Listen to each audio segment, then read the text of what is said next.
હાલો વિદ્યાર્થી મિત્રો, કેમ છો? સ્વાગત છે તમારું. તો મિત્રો, આજે આપણે ધોરણ 9ના વિષય વિજ્ઞાનની અંદર આપણો 10મો પાઠ કાર્ય અને ઉર્જા એની અંદર જે આપણે સ્વાધ્યાય ભણી રહ્યા છીએ એનો આ બીજો ભાગ છે. બરાબર, લાસ્ટ ટાઈમ આપણે એનો પહેલો ભાગ જોયો હતો અને સ્વાધ્યાય વિશે આપણે સમજ્યા હતા. સમથિંગ 13 જેટલા આપણે દાખલા કર્યા હતા. તો આજે આપણે જે બાકીના દાખલા છે સ્વાધ્યાયના આજે આપણે કમ્પ્લીટ કરીશું. બરાબર, તો ચલો સ્ટાર્ટ કરીએ. આપણે 14મા નંબરનો દાખલો સ્ટાર્ટ કરીએ. 14મા નંબરનો દાખલો છે. એક વિદ્યુત હીટર છે. બરાબર, હીટરનો પાવર 1500 વોટ છે. તો 10 કલાકમાં એને કેટલી ઉર્જા વાપરી હશે? બરાબર, તેનો આપણને પાવર આપેલો છે. ત્યાં આપણે લખીએ સ્વાધ્યાયનો દાખલા નંબર 14.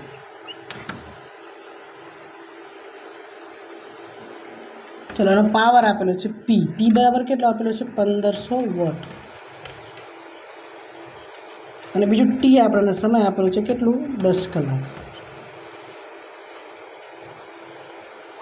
એટલે 10 કલાક જ છે. તો એને કેટલી ઉર્જા વાપરી હશે? બરાબર, મતલબ કે કેટલી એને ઉર્જા વાપરી હશે. ઓકે, તો જો આપણને ખબર છે, એનું સૂત્ર ખબર છે કે પાવરનું સૂત્ર શું થાય આપણને ખબર છે. આપણે જાણીએ છીએ પાવર પી બરાબર ડબલ્યુ એટલે કાર્ય છેદની અંદર ટી.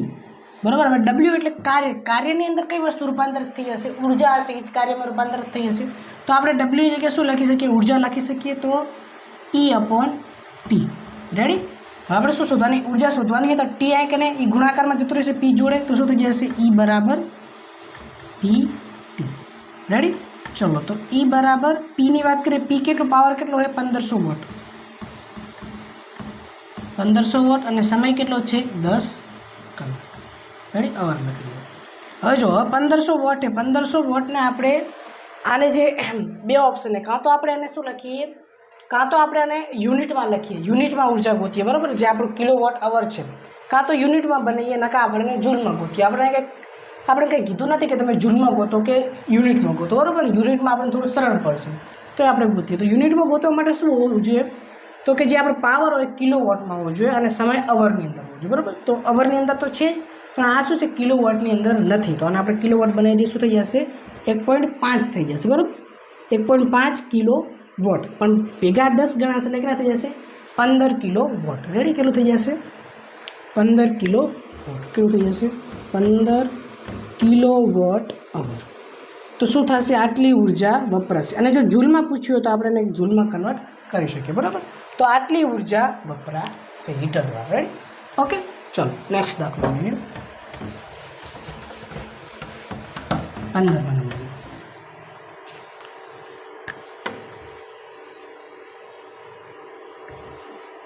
ઓકે, 15મા નંબરનો દાખલો જોઈએ. શું કહે છે? 15મા નંબરનો દાખલો કહે છે કે જ્યારે આપણે સાદા લોલકને એક છેડેથી લઈ જઈને છોડી દઈએ છીએ તો દોલન કરે છે. બરાબર, સાદું દોલક શું છે હું તમને સમજાવું. પહેલાં રકમ વાંચી લઈએ આપણે. આ ઘટનામાં થતા ઉર્જા રૂપાંતરણની ચર્ચા કરો. કઈ ઉર્જામાં રૂપાંતરણ થાય છે તે પરથી ઉર્જા સંરક્ષણના નિયમને સ્પષ્ટ કરો. લોલક થોડા સમય બાદ સ્થિર અવસ્થામાં કેમ આવી જશે? આ સ્થિતિમાં ઉર્જાનું શું થાય છે? શું તે ઉર્જા સંરક્ષણ નિયમોનું ઉલ્લંઘન કરે છે? તો આપણે એક સાથે આ બધા પ્રશ્નોનો જવાબ આપવાના છે. પણ પહેલાં આપણે સમજીએ સાદું લોલક એટલે શું. તો સાદું લોલક એટલે જે આપણે ખબર છે, ઘડિયાળ તમે જોયું હશે. ઘડિયાળ, બરાબર, ઘડિયાળની નીચે ખબર છે આ ઘડિયાળ હોય અને એની નીચે એક આવી રીતે ગોળ ગોળ આમ થતું હોય. બરાબર, એક નાનું દડી જેવું હોય અને આમાં મળતું હોય. ઘણી ઘડિયાળની જૂની ઘડિયાળ હોય અથવા ઘણા ઘરની અંદર એવી આપણને ઘડિયાળ જોવા મળે છે. તો એ ઘડિયાળની અંદર આમ થતું હોય. રેડી? તો એ જે શું છે? એ આપણું એક સાદું લોલક છે. એ શેનું ઉદાહરણ છે? એક સાદા લોલકનું ઉદાહરણ છે. રેડી? તો સાદા લોલકની અંદર કેવું હોય? આવી રીતે હોય.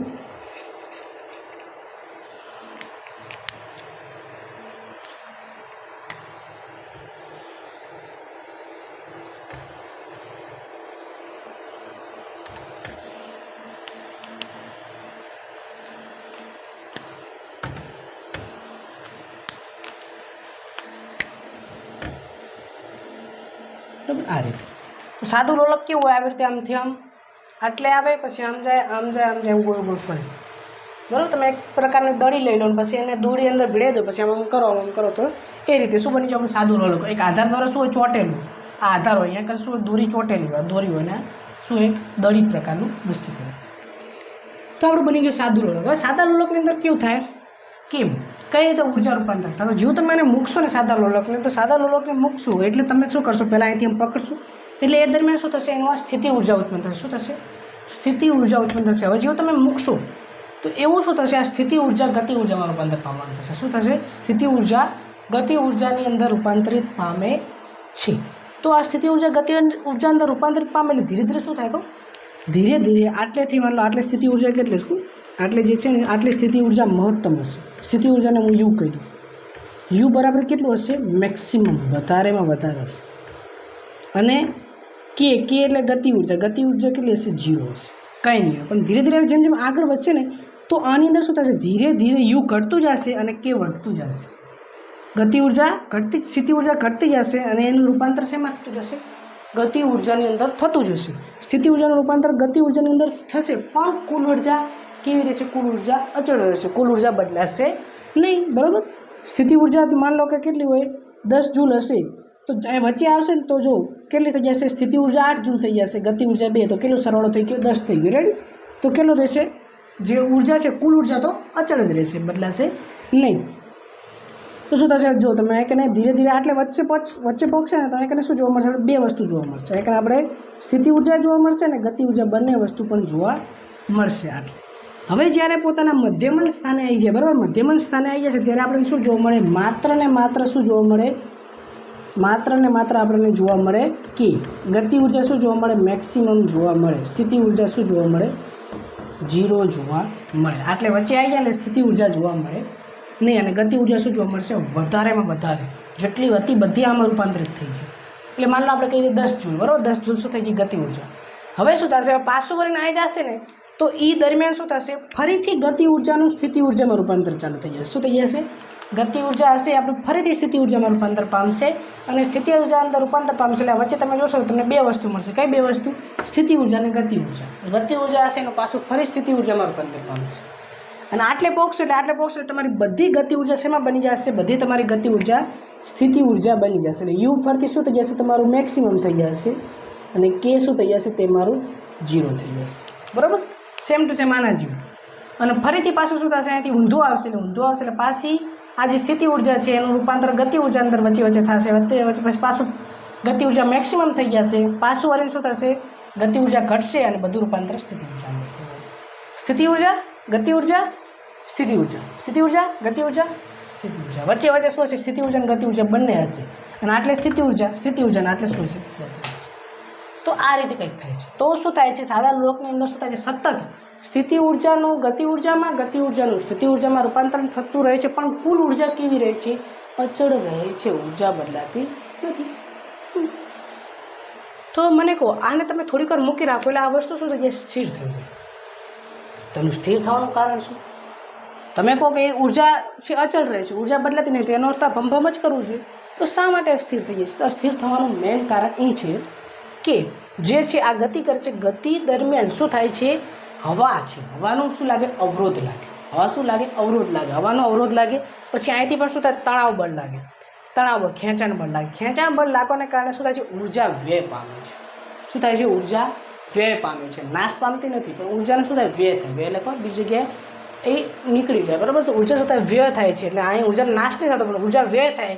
પરિણામે એની ઉર્જા પહેલાં 10 હતી, 8 થઈ ગઈ, 7, 6, 5, 4 એમ કરતાં ધીરે ધીરે સ્થિર થઈ જશે. શું થઈ જશે, સ્થિર થઈ જશે અને અટકી જશે. બરાબર? તો અહીં ઉર્જા સંરક્ષણના નિયમનું ઉલ્લંઘન થાય છે, ના, ઉલ્લંઘન થતું નથી. મેન શું, ઉર્જા તો સંરક્ષણ થાય જ છે, પણ શું થાય છે, ઉર્જા વ્યય પામે છે એટલા માટે. બરાબર? રેડી? ખબર પડી? તો આ રીતે શું થાય છે, સાદા લોલકની અંદર ઉર્જાનું રૂપાંતર થાય. રેડી? ઓકે, ચલો તો આપણે નેક્સ્ટ દાખલો જોઈએ. આપણે આવી ગયા ને, બધા જવાબ આવી ગયા ને, જો આપણે જે પૂછ્યું બધા જવાબ આવી ગયા. નિયમ સ્પષ્ટ કરો. તો આ રીતે ઉર્જા સંરક્ષણનો નિયમ છે. બરાબર? લોલક સમય બાદ સ્થિર કેમ અવસ્થામાં આવી જાય છે એ બી સમજાઈ ગયું.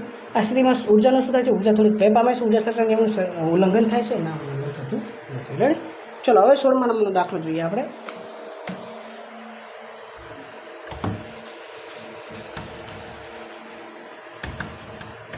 ઓકે, 16મા નંબરનો દાખલો. ચલો 16મા નંબરના દાખલાની રકમ વાંચીએ. શું કહે છે કે એમ દળ ધરાવતી વસ્તુ એક અચળ વેગથી ગતિમાન છે. એમ દળ ધરાવતી કોઈ વસ્તુ હોય, બરાબર, કોઈ વસ્તુ है જે શું ધરાવે એમ દળ ધરાવે, એનો વેગ કેટલો है, વેગ એ v જેટલો है, બરાબર। તો શું, તો વેગ એનો v જેટલો છે તો વસ્તુએ કેટલું કાર્ય કરવું જોઈએ કે સ્થિર સ્થિતિમાં આવી જાય, બરાબર। એ શું થઈ જાય, સ્થિર થઈ જાય, તો એને કેટલું કાર્ય કરવું જોઈએ આ વસ્તુ સ્થિર થઈ જાય, બરાબર। આ વસ્તુ ગતિમાન હવે મારે સ્થિર કરવું હોય તો આને કેટલું કાર્ય કરવું જોઈએ, તો એક વસ્તુ સમજો કે આની અંદર કેવું હોય, આ વસ્તુ હોય, વસ્તુ ગતિ કરેલી એની જોડે ઉર્જા આવશે, કઈ ઉર્જા આવશે, ગતિ ઉર્જા। તો સમજો જ્યાં સુધી કોઈ વસ્તુ જોડે ઉર્જા હશે ત્યાં સુધી એ શું કરશે, કંઈ ને કંઈ કાર્ય કરવાની ક્ષમતા ધરાવે, પણ કેટલું કાર્ય કરી શકશે, જેટલી આના અંદર ઉર્જા હશે એટલું કાર્ય કરે। જો ઉર્જા એની અંદર પતી ગઈ તો એ પછી કાર્ય કરી શકશે નહીં। તો મને વિચારો કે મારાને સ્થિર કરવું હોય તો આની ગતિ ઉર્જા એ બધી ગતિ ઉર્જા જો વપરાઈ જશે તો આ વસ્તુ સ્થિર થઈ જશે, શું થઈ જશે, સ્થિર થઈ જશે। તો સ્થિર થવા માટે શું જોશે, મારે આની બધી ગતિ ઉર્જા વપરાવી જોઈશે, તો બધી ગતિ ઉર્જા વપરાવે તો માટે મારે બધી ઉર્જાનું કાર્યમાં રૂપાંતર કરવું પડશે। તો કેટલા કાર્ય, તો કે જેટલી ગતિ ઉર્જા હોય એટલું જ મારે કાર્યમાં રૂપાંતર કરવું પડશે આને સ્થિર કરવા માટે, બરાબર। તો એ વાક્ય આપણે લખી શકીએ, શું લખી શકીએ કે વસ્તુની ગતિને કારણે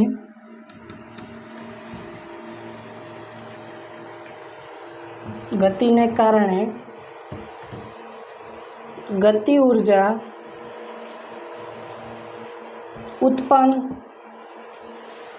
ઉત્પન્ન થાય છે। આ ગતિ ઉર્જાનું રૂપાંતરણ જો કાર્યમાં થાય તો વસ્તુ સ્થિર થઈ જાય, બરાબર। તો કેટલી બધી ગતિ ઉર્જાનો શેમાં કાર્યમાં રૂપાંતર થઈ જવું જોઈએ, તેથી આપણે જોઈએ વસ્તુની ગતિ ઉર્જા શું હશે, વસ્તુની ગતિ ઉર્જા કેટલી, તો વસ્તુની ગતિ ઉર્જા બરાબર 1/3 mv²। તો આટલી ગતિ ઉર્જા છે, તો જો વસ્તુ 1/3 mv² જેટલું કાર્ય કરશે તો એ શું થઈ જશે, સ્થિર થઈ જશે, બરાબર। એટલું કાર્ય કરશે ત્યારે સ્થિર થશે, એમની પહેલાં થશે, ઓકે। તો આ તો આપણું 16મો દાખલો, રેડી।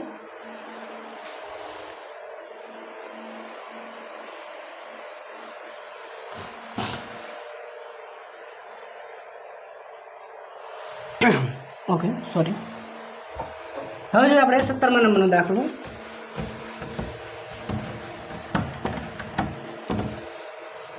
જે સેમ ટુ સેમ આના બેઝ ઉપર જ છે, આના જેવો જ છે, બરાબર। તો આની વસ્તુ, આનો કન્સેપ્ટ યાદ રાખજો, શું કે એની બધી ઉર્જા જ્યારે વપરાઈ જશે ત્યારે વસ્તુ સ્થિર થશે, બરાબર। એટલું આપણે કાં એને ખુદ કાર્ય કરવું પડશે, કાં તો આપણે બીજી કોઈ વસ્તુ દ્વારા કાર્ય કરાવવું પડશે, બરાબર। એના ઉપર કાર્ય કરશું તો વસ્તુ સ્થિર થઈ જશે। તો જોઈએ એક બીજું ઉદાહરણ છે કે 1500 કિલોગ્રામ દ્રવ્યમાનની કાર છે જે 60 કિલોમીટર પ્રતિ કલાકની ઝડપના વેગથી શું કરે છે, ગતિ કરી રહી છે, તો તેને રોકવા માટે કરવા પડતા કાર્યની ગણતરી કરો। કેટલું કાર્ય કરવું પડશે એને રોકવા માટે, બરાબર। તો અહીંયા આપણે એનું દ્રવ્યમાન આપેલું હોય એમ બરાબર કેટલું, 1500 કિલોગ્રામ। બીજું એનું શું આપેલું હોય, વેગ આપેલો હોય 60 કિલોમીટર પ્રતિ કલાક। તો હવે એને રોકવા માટે કેટલું કાર્ય કરવું પડશે, તો મતલબ કે વસ્તુ સમજો કે અહીં વસ્તુ શું છે, ગતિમાં છે એટલે એની જોડે ગતિ ઉર્જા હશે, તો વસ્તુ ક્યારે સ્થિર થશે, જ્યારે એના પર એ શું થશે ને બધી ઉર્જા વપરાઈ જાય, બરાબર। બધી ઉર્જા વપરાઈ જાય ત્યારે સ્થિર થઈ જશે। તો બધી ઉર્જા વપરાવા માટે બે ઓપ્શન કયા, કાં તો એ ખુદ કાર્ય કરે, ન કાં આપણે બીજી કોઈ વસ્તુ દ્વારા એના ઉપર કાર્ય કરીએ જેના કારણે એની ઉર્જા વપરાઈ જાય, ઉર્જા વપરાઈ જાય એટલે ઓટોમેટિક સ્થિર થઈ જશે। તો જો એકને આપણે શું છે આ, તો આપણે કેટલું કાર્ય કરવું પડશે, તો આપણે એની ગતિ ઉર્જા જેટલું કાર્ય કરવું પડશે, બરાબર। તો આપણે લખીએ, ચલો પહેલાં તો આને આપણે રૂપાંતરિત કરી દઈએ મીટર પ્રતિ સેકન્ડ, કિલોમીટર પ્રતિ કલાકને 60 × 1000 છેદની અંદર 3600 100 100 100 100 શું આવશે, છાયો 36 100 ને 100 કેન્સલ, 10 દાને 100, 100 અડધા 50, 50 ભાગ્યા 3 મીટર પ્રતિ સેકન્ડ. રેડી? આટલો જવાબ આવ્યો. ઓકે. હા, હવે આપણે જોઈએ તો કે ગતિ દરમિયાન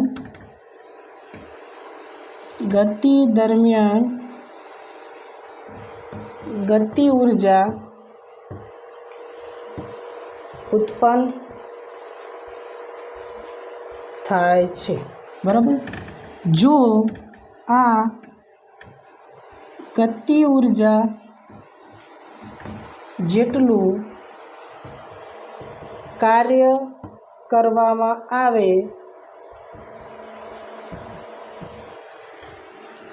તો કાર સ્થિર થશે. બરાબર? તો આપણે શું લખીએ? એના જેટલું કાર્ય કરવું પડશે. તો આપણે પહેલાં એને જોઈએ ગતિ ઉર્જા કેટલી છે. તેની ગતિ ઉર્જા E બરાબર 1/3 mv². 1/3 m કેટલું છે? 1500. વીની વાત કરીએ તો 15/3 વર્ગ એટલે 2 વખત આવશે. 15/3. ચલો આ 2 હે, નથી કેન્સલ કરીએ આપણે તો કેટલા આવશે? એકને આપણે જોઈએ 25 આવશે. એટલે ઓકે. હજી આપણે કેન્સલ કરીએ અહીંથી અહીં તો કેટલા આવી જશે? 500 આવી જશે. 5 × 15. ઓકે. હજી આપણે થોડુંક વિચારીએ કે આ ત્રણેયનો ગુણાકાર કરી દઈએ આપણે. ચલો પછી એને 3 વડે ભાગી દઈએ. રેડી? આ ત્રણેયનો ગુણાકાર કરીએ. 25 પાયો 25, 25 ને 50 625. બરાબર? 25 × 25 625. 625 થઈ ગયા. પાયો જો પાયો 25, 25 × 25 એટલે 625 ને એક આ મીંડું ઉમેરી દો. નીચે ભાગાકારમાં 3 3 તો 625 ભાગાકારમાં 3 3 વડે ભાગી દો. 3 × 2 = 6, 0 0, 3 × 8 = 24, 1 3 × 3 = 9, પછી 1.0 3 × 3 = 9 એટલે કેટલા થઈ જશે? તો ઉર્જા કેટલી થઈ જશે? 1 સેકન્ડ ઉભા રહો. આના 2 મિનિટ આવશે હજી. ઓકે. આના 2 મિનિટ હજી આપણે આવશે. 25 25 50 625. આના 2 મિનિટ હજી આવશે. એટલે આપણે આને કેટલા થઈ જશે? આપણે ઉર્જા થઈ જશે 20 8 3 3 3.3. બરાબર? આટલી આવશે. બરાબર? આટલા જૂલ આપણી ઉર્જા આવશે. બરાબર? આટલી જૂલ આની સ્થિતિ ઉર્જા શું કે ગતિ ઉર્જા છે. તો માટે આપણે શું કરવું પડશે? 2 અને પોઈન્ટને ખસેડી દે લો. 1 2 3 4 5. તો 2.08 × 10⁵ જૂલ જેટલું કાર્ય શું કરવું પડશે? કરવું પડશે આને સ્થિર કરવા માટે. બરાબર? એ લાઈન લખી નાખજો. આટલું કાર્ય કરવું પડશે આને સ્થિર કરવા માટે. રેડી? તો આ થઈ ગયો આપણે 17મો દાખલો.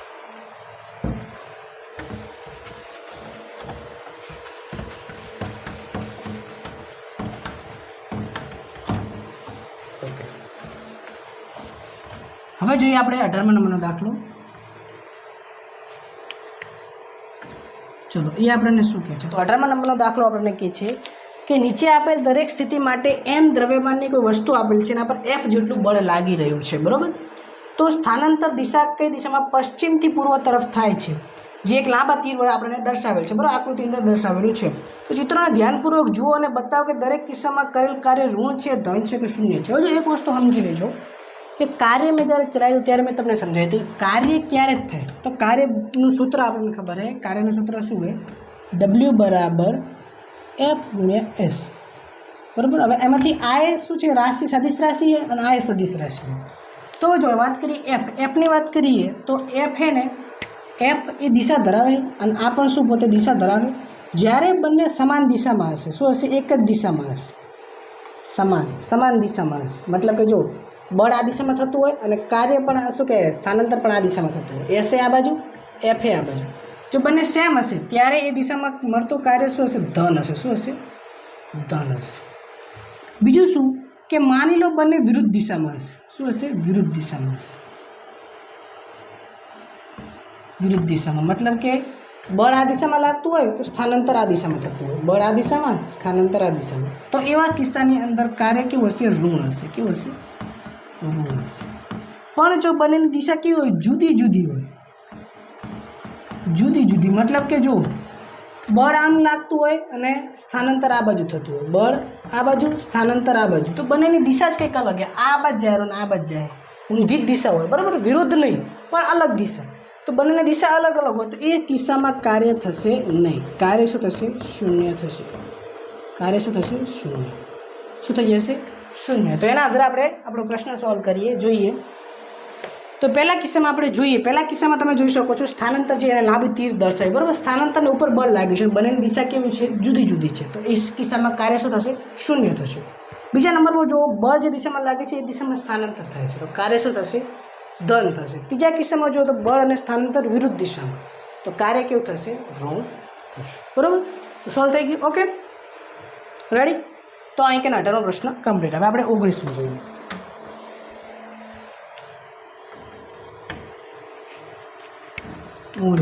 ક્વેશ્ચન.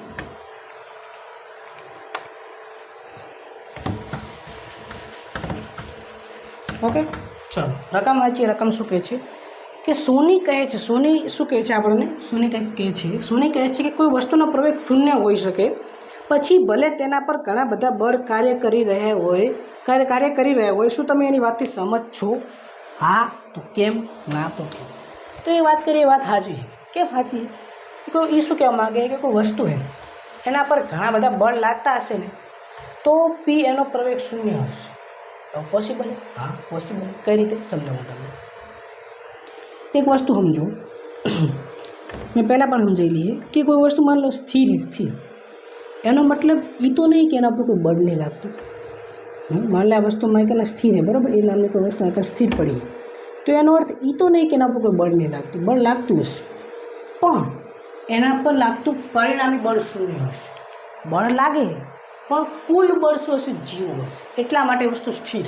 કોઈ વસ્તુ સ્થિર ક્યારે હોય? જેના પર લાગતું કુલ બળ 0 હશે, કાં તો કોઈ બળ નહીં લાગતું હોય. તો આ વસ્તુ સ્થિર હશે તો એના પર કુલ બળ 0 હશે. મતલબ કે અહીં જો ઉપર જેટલું બળ લાગે એટલું ને એટલું નીચે બળ લાગે, એટલે વસ્તુ આટલાથી સ્થિર થઈ ગઈ. એવી જ રીતે આ બાજુ બળ લાગે અને આ બાજુ એટલું ને એટલું હરખું બળ લાગે, એટલે આ બાજુથી સ્થિર થઈ ગઈ. તો આ વસ્તુ સ્થિર, એનો અર્થ એ નહીં કે એના પર કોઈ બળ નહીં લાગતું. બળ તો લાગે ને, 4 બળ લાગે, પણ પરિણામી બળ કુલ બળ કેટલું હોય? 0 થઈ જશે. જો આ 2 હશે તો આ 2 કેન્સલ થઈ જાય, આ 4 હશે, આ 4 હશે, 4 કેન્સલ થઈ જાય, એટલે વસ્તુ સ્થિર થઈ. માર્કરને સમજો, માર્કરે અહીંથી હું અહીંથી બળ આલો, અહીંથી બળ આલો, તો માર્કર સ્થિર થશે ને. એક બાજુથી ખેંચો તો ખેંચી જશે, પણ 2 બાજુથી ખેંચો તો માર્કર સ્થિર જ રહેશે, કોઈ એક બાજુ નહીં જાય. બરાબર. તો એ રીતે બંને બાજુથી ખેંચો, આમ ખેંચો તો વસ્તુ સ્થિર જ રહેશે. તો આ કિસ્સામાં બળ તો લાગે તો બી વસ્તુ સ્થિર है, 4 બળ લાગે તો એ વસ્તુ સ્થિર है. તો વસ્તુ સ્થિર है તો વસ્તુ સ્થિર હશે તો એનો વેગ 0, વેગ 0 તો પ્રવેગ 0. लेकिन ઘણા બધા બળ લાગે છતાં એનો પ્રવેગ શું है? 0 है. તો અશક્ય है. हाँ, વસ્તુ પર બળ લાગે છે છતાં એનો પ્રવેગ શૂન્ય છે. હા, આ વસ્તુ શક્ય છે. બળ કરતા ઘણા બધા લાગે તોય વેગ નથી તો પ્રવેગ નથી, પ્રવેગ તો 0 તો વેગ 0 તો પ્રવેગ 0. હવે શું થશે? ઘણા બધા બળ લાગે છે છતાં પણ પ્રવેગ શું છે? શૂન્ય છે. તો આ વસ્તુ શક્ય છે. બરાબર. ઓકે, કઈ રીતે તો આપણે આ જોઈએ. ચલો 20મા નંબરનો દાખલો જોઈએ.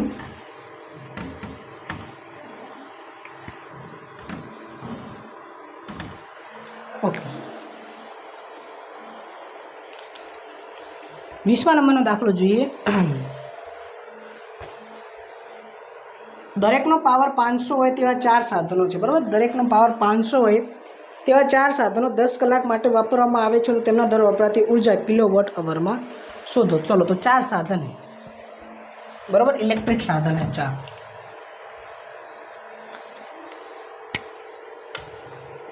एक, 2, 3 અને 4. તો 4 સાધન દ્વારા શું વપરાય છે? પાવર વપરાય છે. કેટલો પાવર?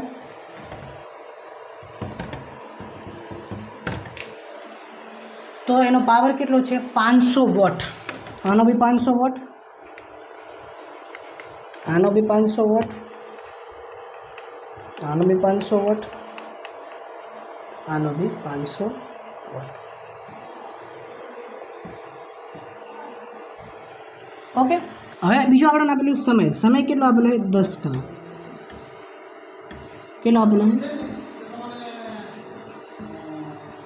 10 કલાક આપેલો છે. જો તો અહીં કને આપણને બધાનો પાવર અલગ અલગ આપેલો છે અને સમય 10 કલાક આપેલો છે. તો અહીં કને તમે એક વસ્તુ જુઓ, પાવર મેં અલગ અલગ લખ્યો, તમે એમ કહેશો સમય પણ અલગ અલગ લખવાનો, 10 કલાક, આનો 10 કલાક, આનો 10 કલાક, એમ અલગ ના લખાય. પાવર મેં અલગ લખ્યો, પણ સમય એટલા માટે અલગ ના લખાય કારણ કે સમય તો બધા માટે સેમ જ હોય.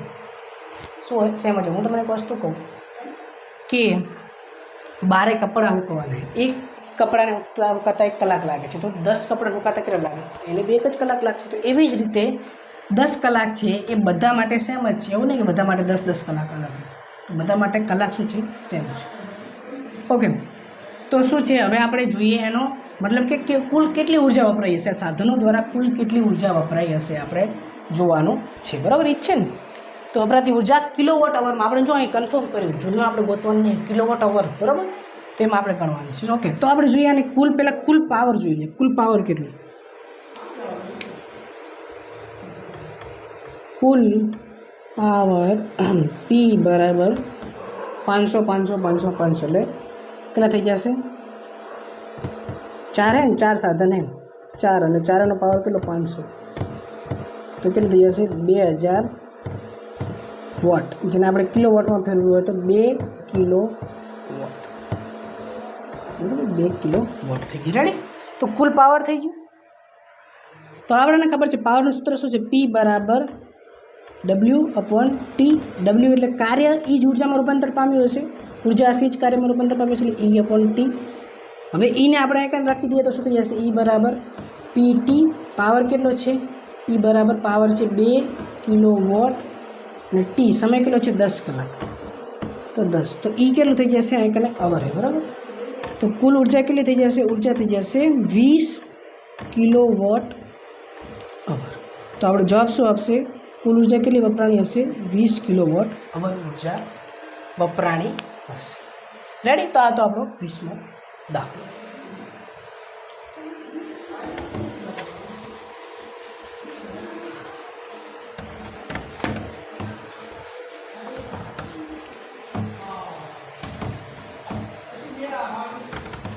હવે જોઈએ આપણે 21મા નંબરનો દાખલો, જે શું કહેવા માંગે છે, રકમ વાંચીને શું કહેવા માંગે છે.